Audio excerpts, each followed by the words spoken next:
All right, news for you. So Jennifer Seibel, is that how you say it? Seibel Newsom? It's just as cray-cray as her husband. Mm-hmm. This video has been floating around where she talks about really an awful tragedy that I did not know, where her older sister, when she was 8 and Jennifer was 6, was accidentally killed in a golf cart accident. Yep. Which is horrible. Mm-hmm. Just putting that out there. But the rest of this video is just insane, the stuff that comes out of her mouth. Well, she's equally nuts as Newsom, and he has horrible, retarded, destructive thoughts as she does, and super liberal thoughts. But as a politician and a dude, he can measure them a little bit. She's not a politician, and she's a chick, so she just spits it. She just spits it out. You think he measures all of his comments when he just disagrees with somebody and calls them gay or insinuates that they're a child predator? He does a better job of measuring. When he sits down with Ben Shapiro and they start talking about women and men and sports, he catches himself and does. A little bit. Well, listen to me. Stop arguing with me. He does a better job, not a good job. He can measure himself because he's a politician. He's a dude. He can measure. But when he's with people that agree with him, I think the crazy really comes out. And I think in this situation, she's sitting with somebody. She's not sitting with you or Ben Shapiro. She's sitting with somebody that's nodding along and agreeing with her. But she also will say a higher percentage of insane things out loud. That's all I'm saying. Or you can argue. You can say this is pretty insane. This thing she's about to say is very insane. All right, here we go. I had to be very raw when we interviewed the young men who were juvenile offenders in San Quentin. I told them about my own loss, where I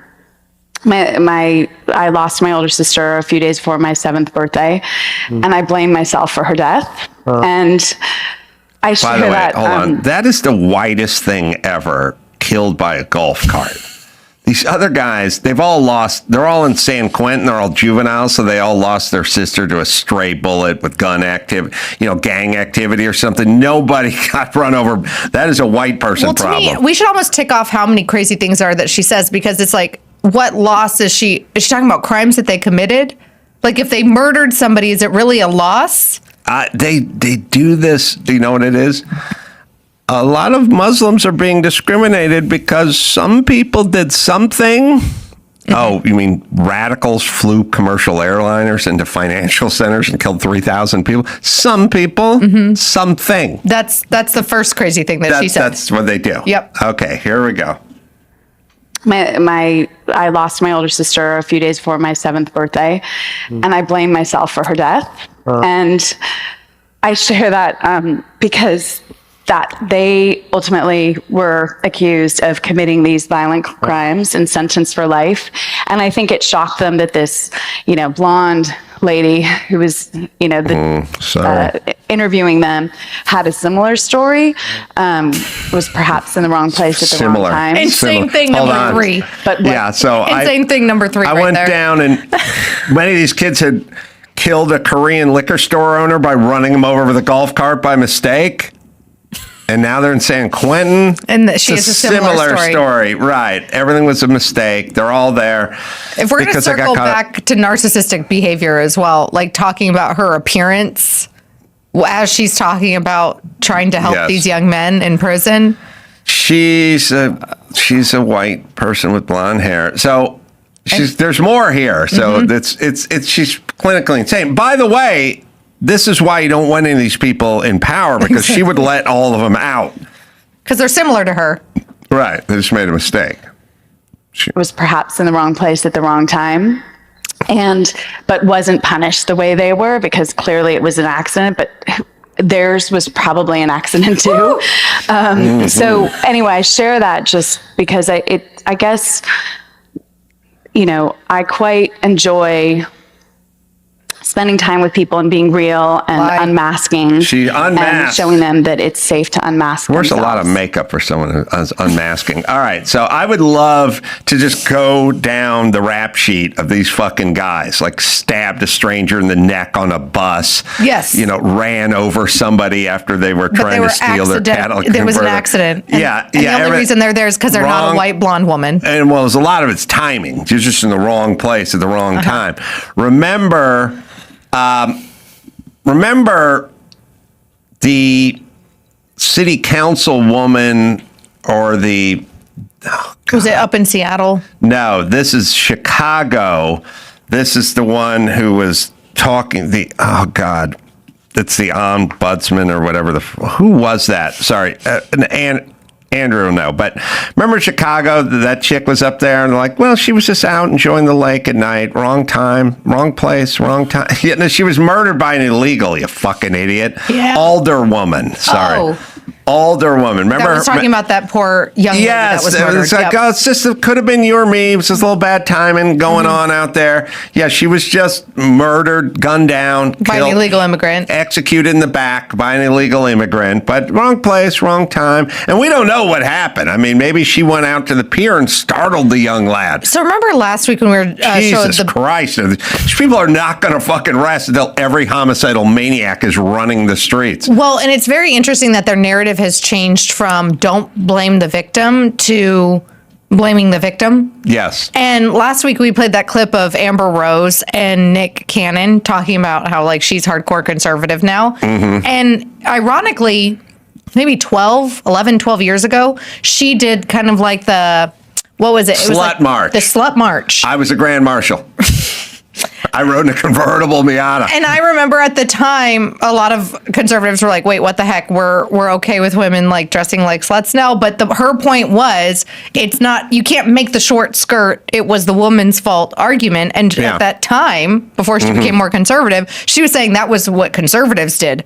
Right. Oh, how the turns have tabled, to quote Michael Yes. Scott, that now it is literally the left that is saying, well, it's that poor young woman's fault. They didn't even say poor young woman. It's just her fault for being where she was when she was. It's not their fault for having a porous border that lets violent, illegal criminals in. Yeah. It's the victim's fault. Yeah, Andrew, you were saying it the other day, but many have said it, the sort of short mini skirt argument. She shouldn't have been wearing that if she didn't want to get raped, which is something they argue against all the time, but it's what they do now. We have the clip of The Chicago. Mariah Haddon, Chicago alderwoman. Yeah, it's all the same speech. It's all some people did something.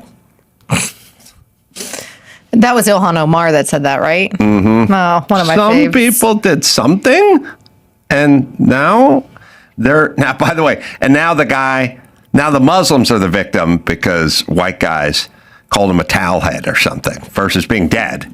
But this is her, which is great. We're out doing normal things people do in the neighborhood. And it sounds like this might have been a wrong place, wrong time, running into a person who had a gun. They might have startled this person at the end of the pier unintentionally. Startled the person on the pier. So if I startle a man with a gun on the streets of LA, is allowed Mayor to Bass shoot you. going to be like, you know what? She was asking for Only it. if you're running away screaming and he shoots you in the back. Okay. Then But I might have startled him. somebody did something. If somebody jumps over my fence and then I threaten them with a gun and then they start to run away and I shoot them in the back, I would go to jail. Oh, yeah. But that guy gets defended by idiot politicians after murdering a young woman. That's lovely. Yeah, that's how they love. They have to. They've been put in an unenviable position, which is they let in a bunch of illegals, and then they declared their cities and states sanctuary cities and states, and then the illegals they let in who are seeking sanctuary in their states are killing Americans, and now they're in a weird position that they have to defend the illegal killers because that was their idea and really the reason these people are dead. Do you think that our first person, or what is it? What does she call herself? Partner. First partner thinks that she appears genuine in these videos?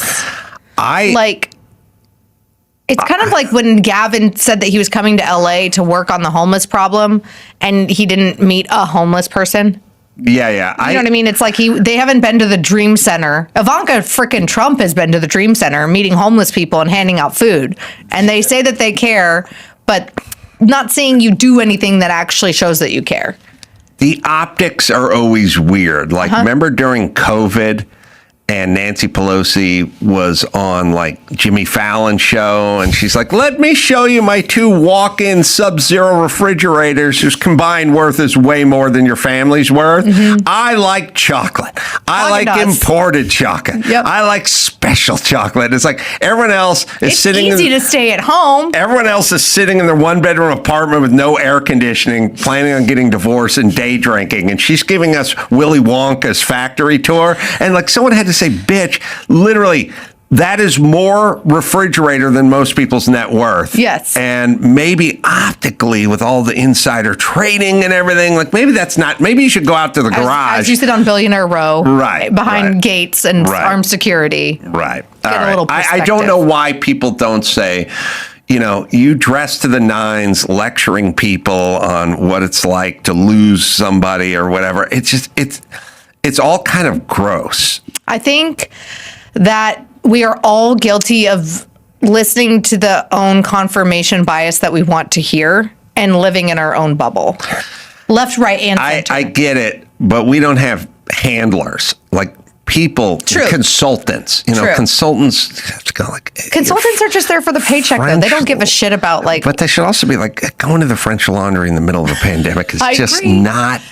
It's not worth it. I agree, don't do it. But when you're in that bubble where everybody else wants to be in that crowd and hang out and do those things, and you yourself as a consultant want to be able to do those things, you're not going to ruffle, or, as my grandma used to say, like, you're not going to bite the hand that feeds you. Well, so that's they sit why... there and they nod and they tell her that she's doing a great job comparing her childhood tragedy to murders on death row at San Quentin, and they don't realize that the general public is like, what the actual...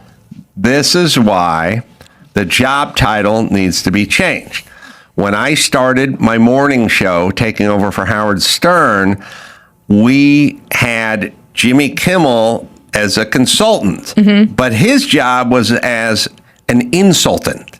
He would come in and go, today's show sucked.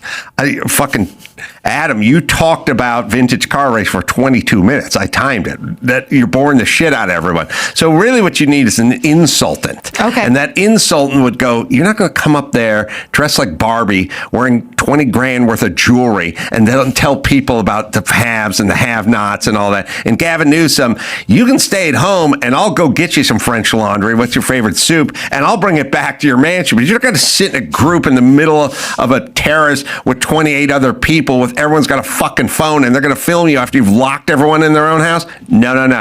Now, that's a retarded idea. You go home. I'll go to the French Laundry. So what you're saying, and get checked. It's an insult. You see, liberals need conservatives. We should start a side hustle. Insultant. We volunteer as tribute to be the conservative insultants for liberals. Yes. Only if they pay really well. All right, one more story. So Billy Bush recently claimed that ABC had apparently 75 people in a division to, quote unquote, get Donald Trump back during the 2016 election. He made the shocking claim on a recent episode of, oh, hey, my former boss's show, Sean Hannity, where he revealed that ABC allegedly had that department, and the Access Hollywood alum dish that ABC News thought that they, and he knows about it because he knew the guy that ran it. He said it was dedicated to basically getting Trump, and the big network news all have different voices all over politics, but not them at the time. Here he is. Determination to find something. Yeah. Imagine going around asking that question: who has something? Who has, there's evil in that. ABC, even if it's somebody that we don't like. They had a division dedicated with 75 people in it, because I know the guy who ran the division, which was dedicated to basically getting him. Wow. And all the big network news did. I understand all of that. Like, what you can do, they have a voice, and different networks have different voices. All right. The thing, this is all fine, except for the part where at a certain point when Trump is being interviewed by Leslie Stahl or some fire, some Ted Cruz type comes in and goes, look, I get it. I know how you vote. Sir, I'm a journalist. How dare you assume that you don't know how I vote? Like, listen, that's all you do. Remember back all you guys do is go after Trump. It's literally, when you look at those things, it's like 97% negative reporting on Trump, 3% positive. Kamala Harris, 94% positive, 6% negative. It's like, everyone knows what's going on but you. Yeah. Well, and it's not just Trump. This is going back years and years and years. I mean, remember back to the Candy Crawley, like shushing Mitt Romney? Yes. When he was rebutting and following debate rules against Barack Obama? He duct taped a dog to the roof of his car and killed it. Binder full of women. Binder. He keeps women in a binder. And then he shaved that gay kid's head in high school, except for we can't find that kid. That kid's probably living with Kamala Harris's McDonald's manager somewhere in seclusion. Jesus Christ. I think what's sad, though, is that this stuff keeps coming out. I mean, we had the NPR whistleblower after the CEO of NPR was like, oh, no, we're fair and we're balanced, and please don't take away our tax dollars. We represent the local communities, yada, yada. And then you have all these former NPR employees recently saying, no, like, it is such a bias behind the scenes. I think my frustration is we talk about this. Sean's talking about this, but you still have a vast majority of the American public that doesn't understand this. That's the part. It's so blatantly obvious if you just watch their coverage, how they vote and who they're rooting for and who they endorse, whether they say it out loud or not. All right, this Friday and Saturday, Salt Lake City, Utah, Wise Guys Comedy Club, 6, 8:30, a couple of shows Friday, a couple of shows Saturday, and then Sunday, San Diego. Solana Beach, Dawson's going to be there. Jonathan Kite's going to be there. Rudy's going to be there. We'll do a live show there at the Belly Up. And then we'll see Alicia Krause in Phoenix coming up. Desert Ridge Improv. 5 shows there. Merch store, we got a lot of good stuff there. You can check that out. Alicia Krause, give you a plug. Daily Wire, Instagram, X. And Aaron Wexler on tour right now at Aaron Wexler. Show you how to spell it.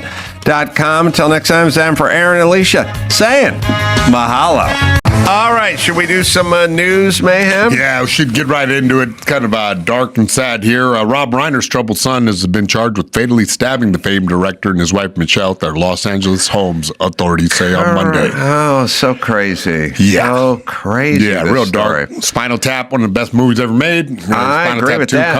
And Princess Bride and all Bride, the yeah. Stand by. An outspoken liberal, a man after his politics, yeah. And, real sad to see some family relationship go sour. His son was in and out of rehab many times since the age of 15 and doing at least 17 stints in treatment. Spent nights on the street and, I don't know, had a troubled life, but, was a television director and by all accounts, a successful man on his own, apart from his father. I forgot The Sure Thing, which is a good movie that people kind of forget about. But it's a funny movie. It's very Rob Reiner-y. It's a little smaller than, The Princess Bride and Harry Met Sally and that kind of stuff. But The Sure Thing it's John Cusack when he was normal and likable and young. And it was good. This guy was funny. The best director. Yeah, a really great director with, such eye for detail and funny little timing. And, he gave a lot to the culture. He really did. First off, he was married to Penny Marshall. Did you know that? I did. And she died fairly youngishly, not too long ago. But I went to school with their daughter, Tracy, who they lived in my mom's house was in North Hollywood and my grandparents' house was in a marginally better place in North Hollywood, probably about a mile, maybe a mile and a quarter apart. But when you walk there, you would go by Rob and Penny Marshall's house, the Reiner's house. They had a big place on the corner in the San Fernando Valley, kind of not Studio City, kind of North Hollywood, what would be Valley Village now. I got it. And their daughter, Tracy, he must have a daughter, Tracy, who's 61 years of age, because she was in my grade at so she went to Colfax Elementary. And then later on, she became friends. I hadn't seen her in a million years. I went to Moon Zappa's house. And she was friends with, I guess, Moon Zappa. Yeah, and she was in the movie too. What the hell was the movie? A League of Their Own. That's right. Yeah, I forgot. Yeah, it's sad. Someone has to die before you start getting into all their work, and you kind of go, oh yeah. Yeah, he was. I mean, obviously, I guess we saw him initially and. All in the Family, and it just kept going. But he was a guy who was like militantly against Trump, but a lovely guy to sit and have a chat with. It's funny because all this you see is like from the before times. Mm-hmm. Before we got very like hyper politicized, where you didn't care, the politics of the guy who made the movie, and everyone can universally agree that most of these films, that we love them. Like they're beloved to the culture. You don't have to dig in to 80 years of tweets, right, to determine whether you like this piece of art. I don't know what the story was. I heard there was an argument with the son at like Conan O'Brien's Christmas that's the party. Scuttlebutt is that's that TMZ says that Conan O'Brien's party, they had a loud argument that other people overheard, and then that carried over until the daughter found them at 3:30 in the morning.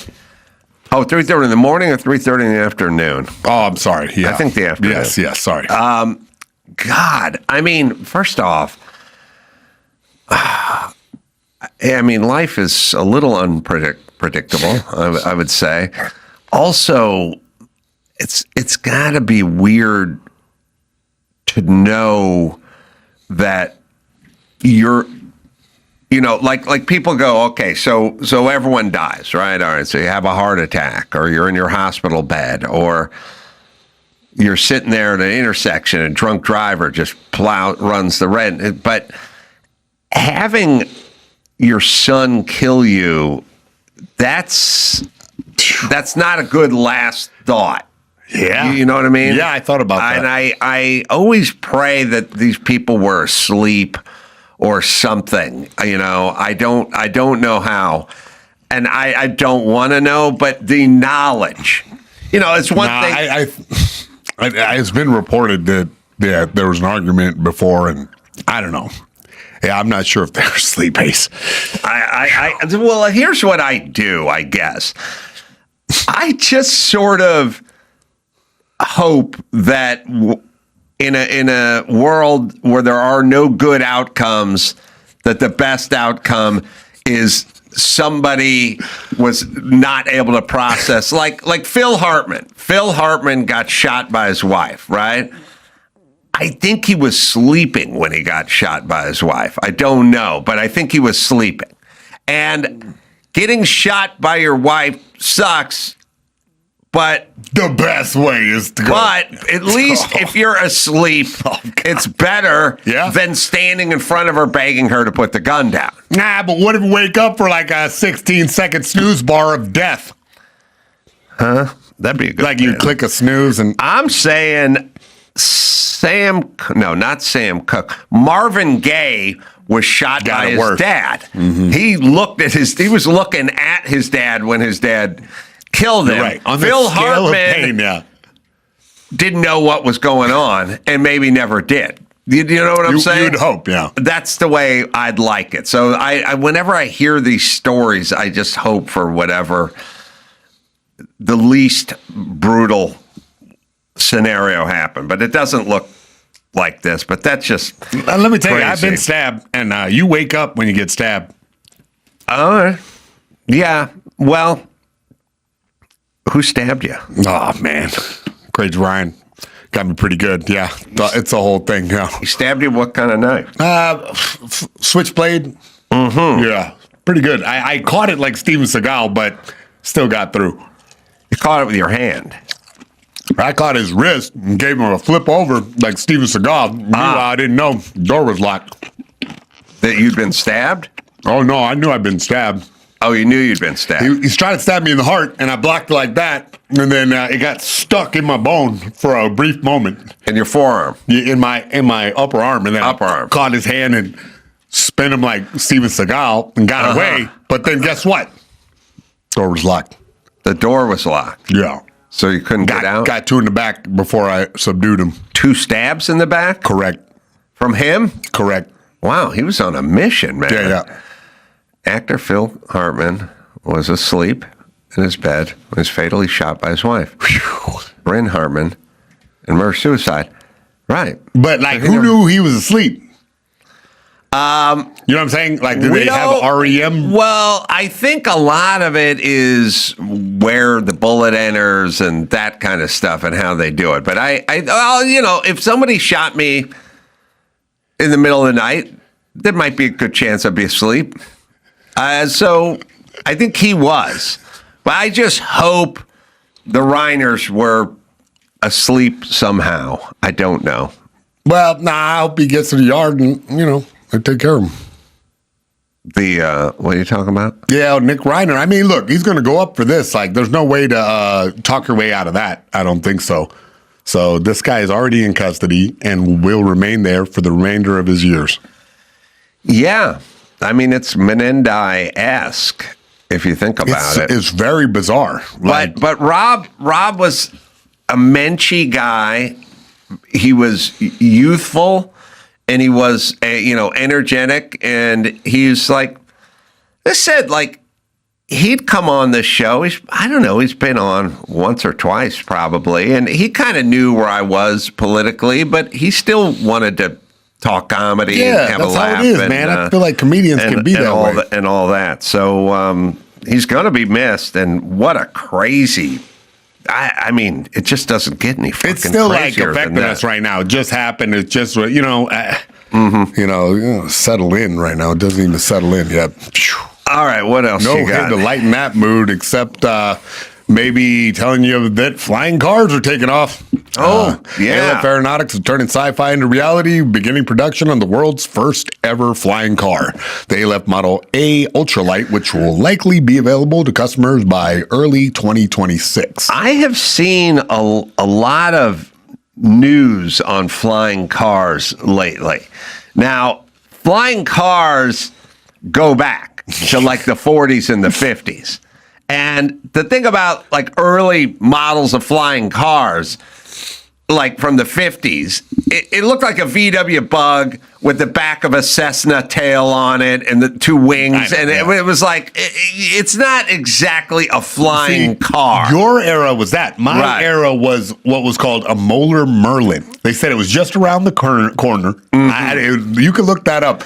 They were saying since the 80s, they're about to put this into production, but ALF actually did it and it's taking pre-sale for $300,000. Stuff's been moving fast, and I think I'll tell you what a lot of it is.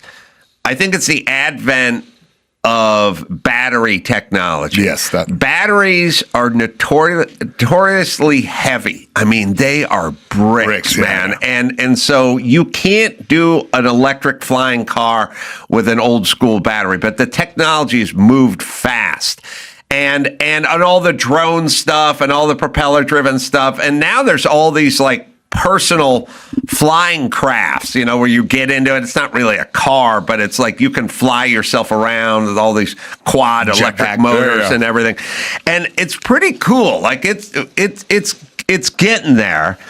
I don't know. I can't imagine in California them letting you do any of this shit. I know. They're just going to say no to all of it. You can only fly it in your field, Right. And even that is heavily regulated. I didn't even ask for the guides to pull a clip or anything. It says that it can perform a vertical takeoff, just like straight up into there, and has a 110-mile flight range and 220-mile driving range. So those are the numbers on it. And they already have 3,500 pre-orders. $3,500. Yep, totaling $1 billion. And are they making them out here or whenever they're? Yeah, this article didn't tell me where the Manufacturer was? manufacturer. Yeah, I would assume it would be Silicon Valley facility they have, but I don't know where the majority of the car parts will be made. Because usually they'll say something like this where they assemble a lot of the parts that are made foreign. Mm-hmm. Yeah. What do you think? You'll get one? You're going to be in line for this? I think you could drop $300,000 on a flying car, get to work in then 10 minutes. The one I was looking at one online was cheaper, but again, it wasn't a flying car. It was like a personal flying timeout. You crap. taking a jetpack to the studio? It was kind of that. This one had a parachute that would fire, like you could fire your parachute. But with computers, like there's so much they can do now. You know what I mean? Obviously, like it's so much safer than it would have been. But you mean like autopilot? Oh, here we go. We do have some. Yeah, this is what I was. Oh, this is what you're looking at. Not bad. Yeah, I like this setup. I mean, it's basically somebody saying, well, you know what a quad or a Forerunner is, or like one of those ATVs, or like, look. Somebody invented a jet ski in like 1979. You know what I mean? They went, here's your personal watercraft. Like you have a jet ski for you to get around on a lake or an ocean or whatever. And then somebody came out with like a quad runner or those ATVs or whatever. This is basically that for the air, right? Just you can get around. It's this one I was looking at was not, I don't know, it's like $125,000 or something like that. The flying time is going to be a little limited, and there's going to be a lot of stuff. But I mean, we're kind of there. Yeah, we live in the future. I'm trying to, but it's going to have to be this. I never really thought about this, but the Corollas. We had cars when I was a kid, but they were piece of shit cars. Infamously a bug, right? My mom had a Dodge Dart. My mom would buy... Dart? My mom would buy... I'll put it to you this way.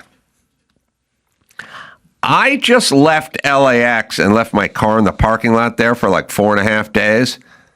It was $300 is what I had to pay to park that car.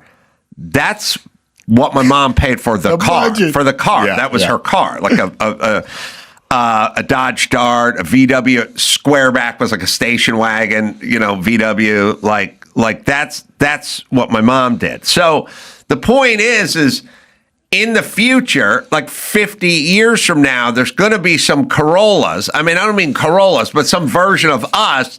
And then we're going to have the shitty old flying car. Like we're going to have the crappy one, because it's not like we didn't have a car. It's not like we didn't ride a horse. We had a car. We just had a shitty old car all the time. Yeah. But as technology moves on, now people have a shitty old 27-inch color TV. But that's more TV than we had. So someone's going to have shitty flying cars. Like busted up, like duct tape on the dash. No catalytic converter. Right. Muffler hanging on the 285 sign. I get it. it.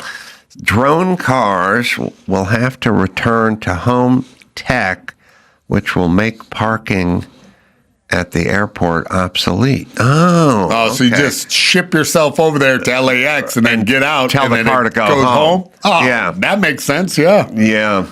Man, I get it. Yeah, because it's fucking nuts. And by the way, can I say this? There should be, it's illegal. It's illegal. Okay, they tried this for a long time. Gift certificates. You would get a gift certificate back when everyone got gift certificates, and then you'd go into the Saks Fifth Avenue and try to use it, and they go, sorry, it expired. but I was always like, what do you mean expired? Yeah. Somebody spent $200 2 years ago, but I haven't used it. Well, how did it expire? You're still in business. It's against the law, by the way, to do that. Is it? Yes. Oh, yeah. Yeah, because this is the greatest windfall ever for a store, or whether you sell pizzas or whether you sell slacks. You just tell everyone it expired.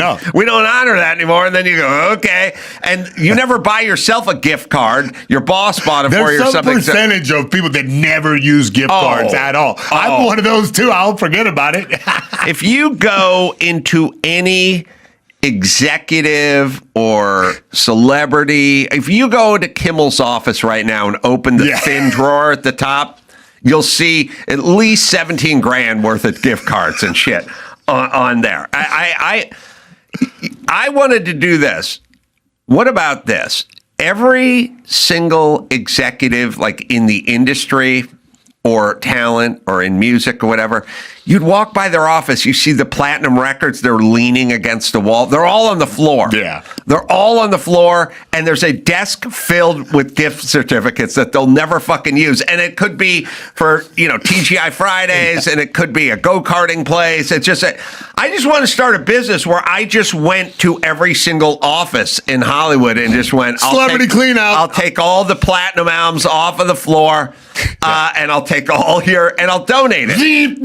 I'm installing these. I'll give you a write-off. It'll be a tax write-off. Yeah. But, so this should be legal. It should be legal to go,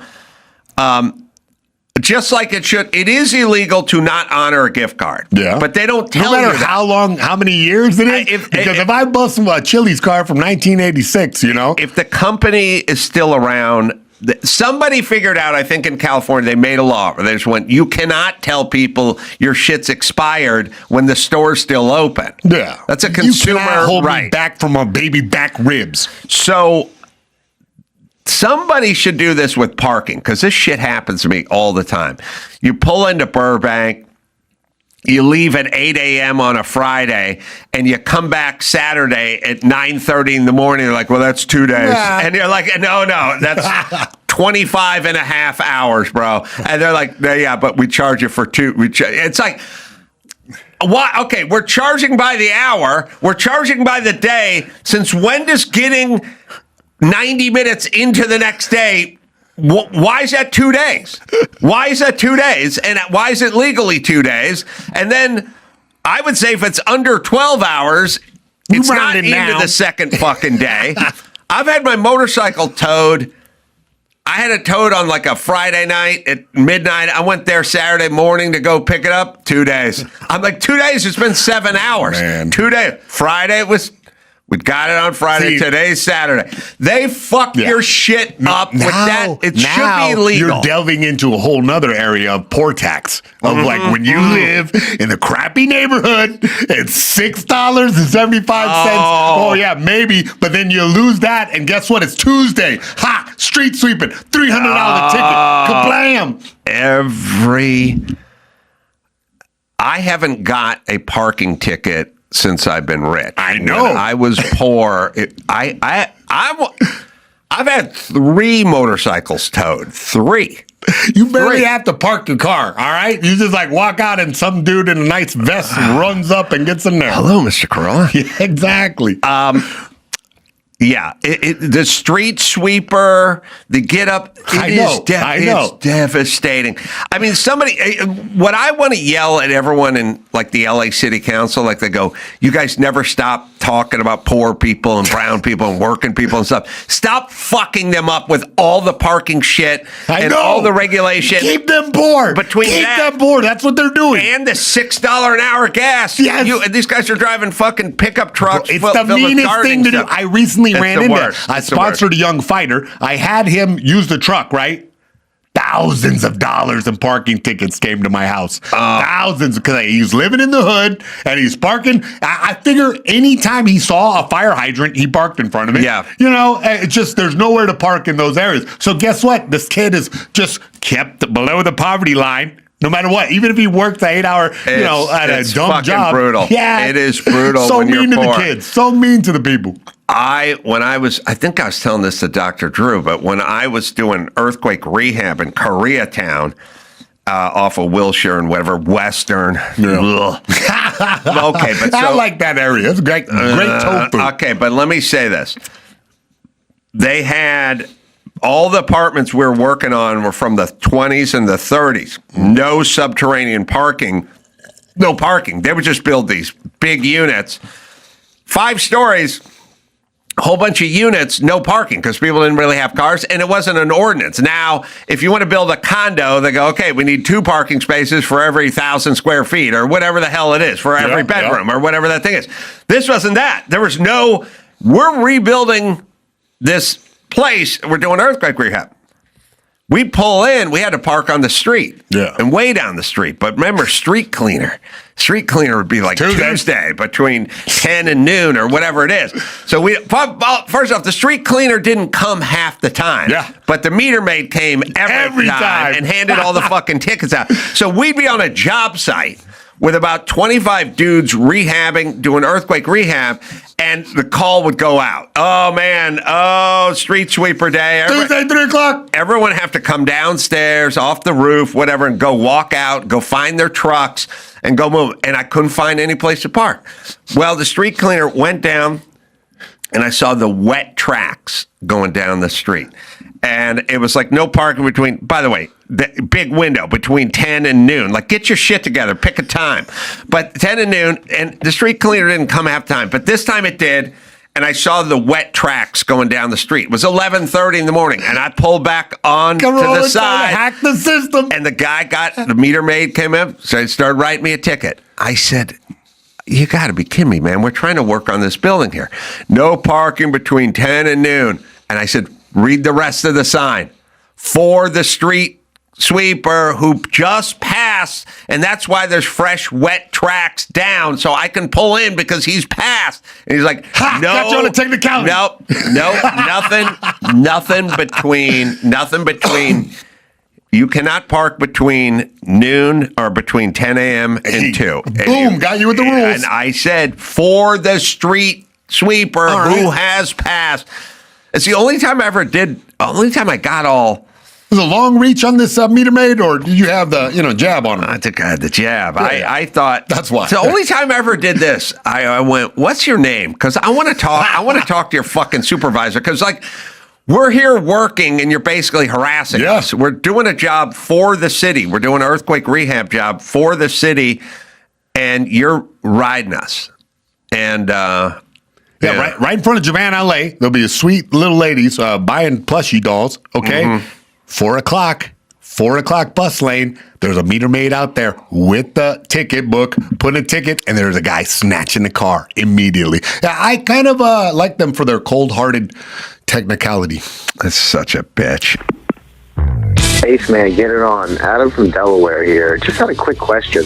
On your Wikipedia, it says you owned a 1963 Cadillac limousine when you were a very young man. I've been listening for almost 30 years, and I've never heard that story. Could you tell us more? You can leave us a message at 888-634-1744. Yeah, I could tell you more. When I was about 19, my friend said there's this Cadillac, Elvis type Cadillac, stretch limo from, and it's out around Santa Monica or something. And the guy wants, $900 or something. And it's like in pretty good shape. And so I didn't have any money, and he didn't really have any money. But we went in halves on this limo, and we got this limo, and it was like the Beatles and Elvis, the black 63 or whatever era. It was big and cool, and like you'd picture what a Cadillac. Cadillacs now are like plastic, and they might as well be any Japanese car, anything. I mean, Cadillac is nice stuff, but it's not. Back then, it was like knobs were thick and metal was thick, and stuff moved and had jump seats in the front of the Cadillac of the stretch part, and it was a big old behemoth that just burned oil and stuff, and then brakes would go out and stuff like that. But we would go on road trips with it. We'd take it to Palm Springs, we'd take it to Santa Barbara and stuff, and driving home, literally just brakes out, blowing through stop signs and stuff like crazy. It was a big beast of a thing, and we'd wrench on it, and literally like jack it up and put it on jack stands and get under it and do like a brake job in this guy's driveway from like midnight to like 4 a.m. and stuff. At some point we got like a big block engine and it didn't burn oil. It was always kind of a mess, but it would run. And we would like, if one or the other had a date, the other would like dress up as a chauffeur and like come pick you up in this amazing. Cadillac. There's a picture, Dawson, somewhere from one of my books, but it's in our computer, where it's all the dudes just sitting on a lawn of a house that has a Coke sign up on top of it. And the caddy, I think, is sitting on the person's lawn, like black and white. Everyone's 19. Bunch of dudes. It looks like The Outsiders or something. And it's in the book. It's been some of my books, but it's in our computer somewhere. And there's a Coca-Cola sign that's on this house for some reason. Anyway, it was just a pile of super heavy, super kind of fun. Would pile in tons of people and just go on runs and stuff and have fun with it. But it would, break down a lot. And we had an Elvis plate for it. It said Elvis, but with 2 E's. And it kept getting stolen because they'd steal the plate. And then we'd get a ticket for not having a license plate on it. But it was because it got stolen. And eventually it just got like too many tickets. But yeah, we went in. Yeah, there it is. There you go. Oh, it's not black and white. Sorry, it's a color TV. That's cool. The thing about this picture, first off, the picture's taken from across the street or in the street. That's the bed of my pickup truck. It's a Mazda pickup truck that has what you're looking at hanging out. The bed of my pickup truck was a saw guide. And an extension for a roller for painting people's houses. And if you go tight on me, I'm wearing the pants I painted in, which were like camis, camo? but yeah, the camos that were completely disgusting, full of paint, and I'm wearing my boots. Like I just got back from work, and there's Ray, because Ray would get in his underpants when they would take a picture. Why wouldn't he be in his underpants, because we're taking a picture and everything. Yeah. And that's the Cadillac that we had fun in. We didn't have any money, and it was just a bunch of dudes, but it was like kind of a good time. And sure, I don't know, you could kind of drink and drive back then. And we'd take road trips and shit and get girls, and it was like fun. But we didn't. It's the last thing we needed was an uninsured, busted up Cadillac, but cheap thrills back then. Like we didn't have any money. Yeah, you guys literally look like you're about to go fight the socials in that picture. You weren't kidding when you said The Outsiders. I know. Those are the dudes I hung out with. Yeah. Limos like that were so much cooler before the 80s. Huh? Oh yeah. They got all plastic and weird and they boxy, and they had like style and flair back then, and it had it was cool. It was a Cadillac from the 60s with like cool features, and it wasn't any different than the one JFK. Well, not a convertible, but I just mean like the president or Elvis or the Beatles would have just been in the same car. We just lived in North Hollywood and had one. Did it have the doors that sort of open from the middle? Like where they would swing out? I don't think they were what they call suicide doors. Although if you go to the picture again, you might be able to see. But no, or just any 63 Cadillac limo. I don't think they had suicide doors. I'm almost that what they sure call suicide doors? They didn't. Yeah, the Lincolns had what they called suicide doors. That doesn't have that homicide sunroof. Yeah, there's the matricide wind wings that I always wanted, but that was an option. If you go to 63 Caddy, you don't need this picture, but any 63 Caddy limo, because we didn't do anything to it. I don't think it had suicide doors. The Lincolns had suicide doors for a short period of time, and then they got away from that. But that's what the beginning of Entourage. Sure. I mean, it was kind of like that. Like when you see the beginning of Entourage, you go, oh, cool old 60s American car, and they can tool down Sunset Strip in it, and people will look at you and give you a thumbs up and shit.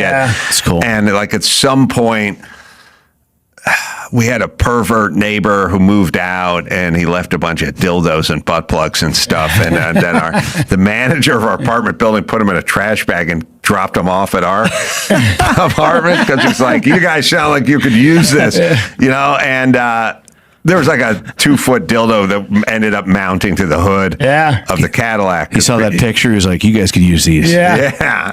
I actually, he lived in the unit below us, and he could hear why we needed those dildos. And because there was something going on upstairs, like all night, every night. And so he just brought us a big bag of dildos and butt plugs and gave it to us. So yeah, it was, cheap thrills. Yeah. Simpler times. Oh, it's so cool you guys had great cars, man. Because I don't know, when I grew up in the mid 90s, we had like a 1986 Pontiac Sunfire that held 4 people with no seatbelts and AM radio. Like, it was just garbage. It was you guys. Well, at least had something this fun. car was 20 some odd years pre to whatever date. It was an old 60s car. I mean, you could have bought a 60s car in the 80s or the 90s or whatever. It wasn't like a contemporary modern vehicle. It was old and it was weird and busted up, but we were kind of mechanically inclined, so we could kind of piece it together and get it running. Rolling. Yeah. Sure. Yeah. All right, awesome. News. Do some news? All right, let's do it. So the Olympics obviously are going on, and you may have seen this in the hours after the Winter Olympics. Legend Lindsey Vonn broke her leg during a high-speed crash, which we got the video right here. I think we maybe watched this yesterday, Ace. Maybe, I can't remember, but check out the video because it is oof. Yeah. Pause it. So she breaks her leg. Now she's getting a lot of backlash. People online talking about that this was very selfish and foolish. You may have heard that just before the Winter Olympics that first they called it a torn ACL. Now they're starting to backpedal a little bit and call it a ruptured ACL. Listen, I've yelled at everybody all the time. This is my story about when they go, those Catholic schoolboys were out chasing those bottlenose dolphins. They weren't chasing them in the water. You can't, it doesn't work. You swim 2 miles an hour. They swim 35 miles an hour. You can't annoy dolphins in the open sea. Try as you might. You can't. Even Man from Atlantis could not do it. So there's room for them to get away. People were like, she's out there on a torn ACL. I'm like, okay, you're used to seeing guys getting carted off the field, going into surgery the following day and not being able to walk without crutches for 4 months. That's not this. And everyone would be like, she tore her, she did something to her knee, but to say she's traveling, if she has a torn ACL as we know it, there is no more skiing for at least a year. Mm-hmm. So that's not what this is. And 5 days later, after she tore her, she didn't do what she's saying and what you're hearing she did because she couldn't walk. Okay, so she damaged her knee. Yeah, and it's her. After all this training and all this time put in, it is up to her to decide that. I don't understand why other people are upset with her. Because it takes a spot? So right? If she would have had withdrawn, the USA could have nominated another qualified skier for the team. The thing is, if she would have won a gold medal, we all would have been going, that's an American. Right. That's an American. Look at that. Tears her ACL, gets out there, wins the gold. That's an American. Yeah. So ruptured, not as bad as torn? Is that what we're saying? Yeah, well... I could have gone for even partial tear. Well, listen, none of us are orthopedic surgeons, but if you tear your ACL in football, you're done for the season. You do not come back the next week. Yeah. And so if you tear your ACL as we know it, you cannot participate in a downhill event for a year. And you're right. I just thought of it in terms of balls, and you're absolutely right. I was thinking about it myself. Yeah, you couldn't curl, let alone downhill ski on a torn ACL. But we did get the gold. So, yes, Breezy Johnson got a gold, Right. So you can't get 2 golds. So someone would have beat Breezy Johnson. Or maybe they would have got a silver. But we got the gold. I mean, I think it worked out, wouldn't you say? Yeah. I mean, it's basically, this is the kicker missing 2 extra points, but you won the game. Right. And so it's like, man, not a great job, but we got the win. So no harm, no foul. Did the kicker have a ruptured ACL? partially. Yeah. Okay, good. Okay, good. All right. So moving on. Senator John Fetterman said he expects the Department of Homeland Security to shut down over a partisan funding feud as lawmakers remain deadlocked on key reforms. He broke with Democratic Party leaders on the issue, backing border enforcement and tougher ID laws. Without intervention, DHS funding will expire on Friday after being carved out of a larger government funding package. A shutdown would impact TSA workers, FEMA operations, and border security enforcement. Fetterman turned out to be the only normal one in that whole group. Wow. He wants voter ID and like laws and stuff. It's weird. I don't know. I mean, he had his like aneurysm or something and a stroke, and then he couldn't pull the sentences together for a while, and then everyone thought he was wackadoodle, and then he got really sane, like in the last several months. Mm-hmm. And now very sensible. He's very sensible. I don't know if that's where his he's in Pennsylvania, right? I don't know if he's got a sort of more conservative sort of crew that he's representing, or I think he seems very authentic to me. I don't think he's a good liar. I totally agree. He doesn't seem like he's doing anything for politics. He seems like he's just being reasonable. Sure. And I also like the fact that he does like the Adam Sandler thing where he wears like shorts and a hoodie. Mm-hmm. He just doesn't care. I feel like that means he's more authentic as well. He's not trying to please anybody. Yeah, I know. I sometimes worry though when I go, just anyone who agrees with me, I go, well, that guy's just being sensible and smart. You know what I mean? Because he just agrees with us. That's a really good point. But look, I think when it comes to something like voter ID, you're either for it or you're fucking lying. And Chuck Schumer has no problem going out there going, this is Jim Crow 2.0 and this is shades of slavery and stuff. Like Chuck Schumer is an example of a guy who will say anything at any time, like Nancy Pelosi. Like, they're obviously lying. They don't believe whatever it is. No one's listening to them, but they'll say whatever. And then the other guys that have like difficulty lying. And I would say Fetterman probably does. Yeah, the voter ID thing, I think, is my one. I don't understand. What is the argument against besides you're for fraud or? Well, I don't understand. No, what they do is first they'll just go with some Jim Crow 2.0 thing. Yeah, and which is some sort of blanket thing. Or even though 70% of African Americans want. Right. Voter ID. Right. And it was like Joe Biden called it Joe Eagle or something like, or Jim Eagle, I think was what he called it. Jim, which is nuts, but a good name for a downhill skier. Jim Eagle. Yeah. That's Breezy Johnson. That's Peekaboo Street over there. Wow. Quite a club of cool named people. Sounds like something you'd order at the waxing place. That's Give me the Jim Eagle. Give me the Jim for my wife. Yeah. So first thing they do is they just call everyone racist, and then eventually people start drilling down and go, what are we really talking about?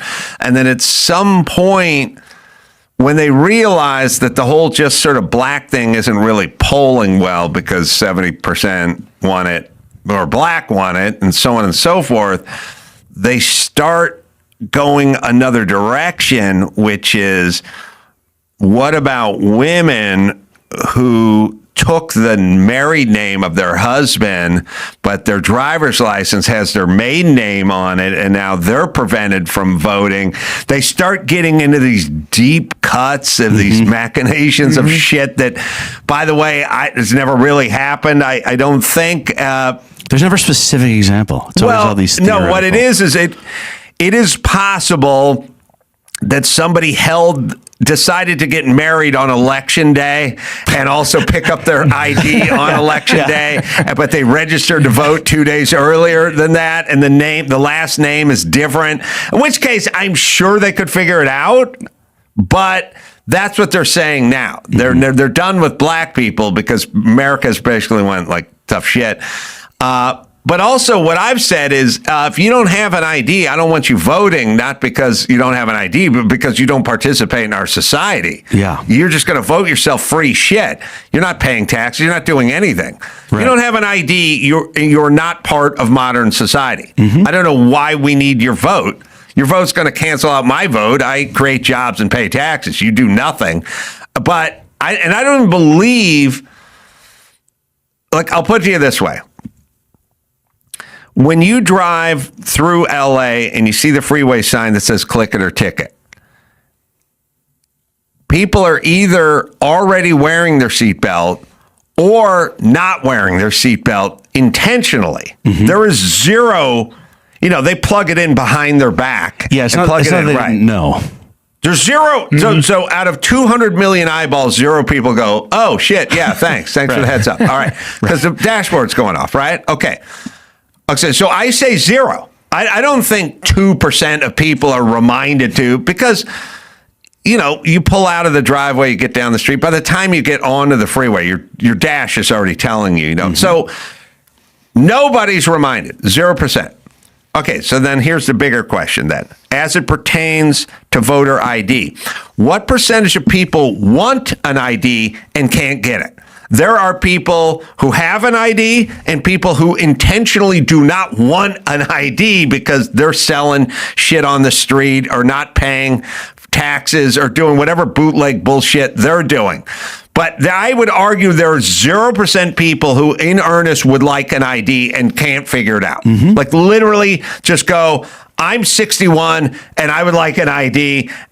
I've formerly never had one. I don't even know how you get through society that way.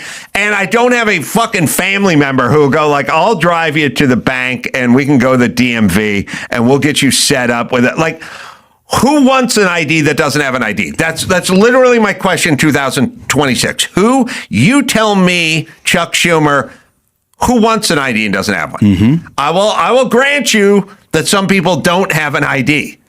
That's because they don't want an ID. That's right. And think about all the things you need. Like, it's just the obvious ones. Like, you have for driving, for buying alcohol. I was in Indiana and I was told that you needed an ID to watch pornography. I was actually told by my phone that I needed an ID. Yeah. So you need an ID to live, to be a part of That's society. right. Yeah. There's different levels. Yeah, absolutely. Yeah. So considering there's no such thing as functioning in this society without an ID, why should we be counting the vote of people that don't function in this society? Right. Yeah. And they always look for some weird thing, but also it's kind of a look around. Has anyone ever met anyone who doesn't have an ID? It's next to near impossible. I mean, they have IDs out there that'll even say not for federal use, meaning you're not allowed to get onto an airplane with it. But as long as you have something that is state level, that's how low of as long as you are a human, they will give you a piece of plastic with your name and address on it. Newsom will give out bogus licenses so these guys can drive 18-wheelers. Like, that's how easy it is to get an ID around here. So anyway, it's a non-starter that they've been working on for years and years and years. It just took them a long time to finally sort of catch on to black people think it's insulting when you say they can't get an ID. So like I said, they've shifted to women.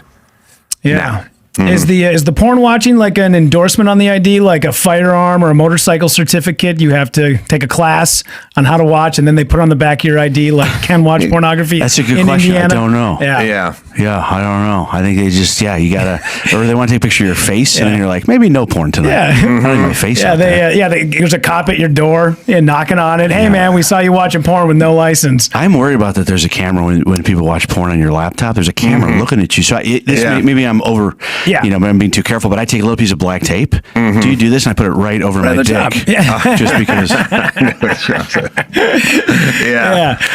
Speaking of, did you see the people that were at the Super Bowl trying to, like, hot dog vendors and such outside that were getting kicked out? Did you see any of those photos or anything? I did not see any. There was one small quick video I had seen, and I should have grabbed it, but basically the cops came up to a guy and were like, hey, you got to keep moving. Obviously, but probably an illegal immigrant. And they were like, you got to keep moving. And there was one lady who was filming it, and she yelled out, they're not criminals. And I'm like, well, technically they're on the street selling without a permit or a license, and maybe here illegally. So maybe, if you think about it, maybe they are criminals. Well, when I went to SoFi a couple of years ago, and on the way in, guys were just selling shots of tequila and Tecate beers out of big coolers. Yeah. On the property, Sure. in front of the cops. The Yeah. cops are there too, and they're selling shots of tequila and 16-ounce, like tall boy, Tecate beers, and they're on SoFi property. So, like, we have these women don't. Yes, okay. Not everyone's an arsonist, but there's still fucking laws. You get parking tickets. They're not criminals. You just get a parking ticket or you get towed or whatever the hell the law is. So weird. We're living in a weird time. But selling booze on the street they decided was illegal, by the way. I didn't decide that. That's their rules. I don't mind a world where people sell booze on the street, but if you're going to sell booze on the street, then I, as a white guy, should be able to sell booze on the street as well, which I would immediately be arrested, I'm sure, in Los Angeles if I tried that. I never did it, but I always wanted to go down to Forest Lawn where they sold all the flowers and just open up a stand selling booze and dare the cops to come in and arrest me, which they would have. But they would tell me why. In New York, they arrest things like that. There are guys on every corner. You probably saw that sell like weed with no license, and some of them sell. It looks like stolen Apple stuff, and the cops walk right past. They don't enforce anything. Oh, yeah. No, that is another thing when I did that Newsom interview, when I was telling him about that shit. And he was like, these guys trying to make a damn living, trying to feed their damn, doing this Gavin Newsom, tough guy. This guy's out there trying to take care of business or whatever. It's like, listen, you guys need 15 permits for everything. Like if someone wants to open up a restaurant in Los Angeles, you know how many fucking permits they got to get for that? So don't give me this bullshit. By the way, open a restaurant without a liquor license and try to sell liquor in it. See what happens in Los Angeles or New York. We're looking at a vid of San Francisco getting rid of them. Oh, okay. It's for the Super Bowl too. Yeah. Oh, Bad Bunny just bought 2 ghetto dogs there, by the way. Yeah, there was a street vendor in the Super Bowl halftime show, was there not? Didn't he walk up to somebody and get a hot dog or something? And not only did he buy a hot dog, he bought some jewelry too. I think a guy was selling stolen watches. Yeah. All right. Okay. All right. Well, moving on over to the East Coast. New York Mayor Zohran Mamdani faced backlash Sunday after suggesting that a mentally ill man who was shot after allegedly charging at police officers with a knife deserves mental health treatment instead of criminal prosecution. This came after a 22-year-old man was shot by NYPD officers in Queens for allegedly charging them with a large kitchen knife during a mental health episode. Oh, yeah, he got into trouble, too, because he went and visited the guy in the hospital, but didn't visit the cop or some version of that. But here it goes, everyone, all the happy talk. Seeing the body change or reinforce your initial concerns about it? My job as the mayor is to be straightforward with the New Yorkers and also to inform them of updates. And in meeting with the family, in visiting Jabez at the hospital, and in viewing this footage, it is clear to me that what Jabez needs is mental health treatment, not criminal prosecution from a district attorney. And we are talking about a family that is enduring the kind of pain that no family should, and an individual that has lived with schizophrenia for many years. And we have known of the need of a Department of Community Safety prior to this moment. This only highlights the urgency of that need and to be able to deliver it for New Yorkers. Yeah, good fucking luck. And have the community do the policing so this won't happen anymore. Because when the community polices, they don't have a gun, so they just get stabbed by these guys. So that's good.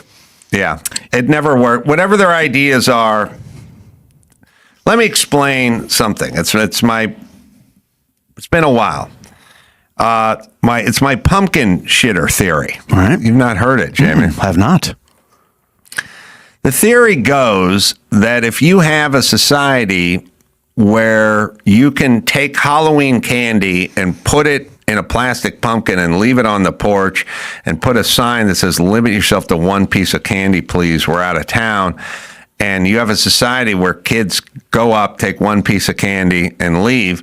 Then you can have community policing, and you can have a police safety zone and police safety commission and a community safety commission and injection zones and clean needle exchanges and judgment-free injection zones. You can have all that because you have a society that can do it.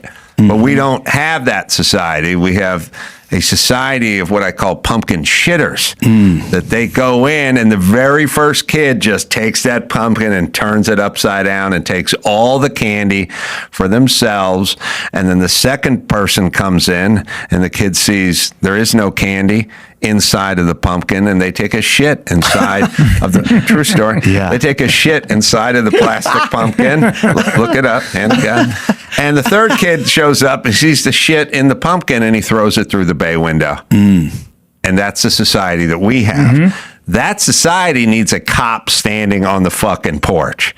The honor system is gone. Yeah. That may work in your little European whatever, where the clean needle exchange somewhere outside of Denmark works. That's not us. We're pumpkin shitters, and we need policing.